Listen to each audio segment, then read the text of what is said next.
لو عرفت يعني ايه اوف سايد هديك 50 جنيه. اوف سايد؟ اوف سايد يعني لما بتبقى في الكوره الاوف سايد بتبقى الكوره بدل ما تدخل الجون بتبقى اوف سايد يعني بره. لا الإجابة غلط. اوف سايد اللي هو مش جنب الجون، اللي هو الخط الابيض، بعد ما نعدي الخط الابيض اللي هو اللي بيدخل اوف سايد، فالتاني بيشوط بيرمي الكوره على الفريق التاني. ما شاء الله على معلوماتك، انت متابعه كوره اصلا؟ لا مش قوي يعني، عشان الشناوي وعلي معلول بس. والله الاجابه غلط. شكرا جدا. اللي بعده.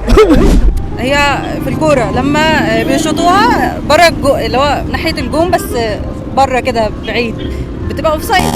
في العارضه.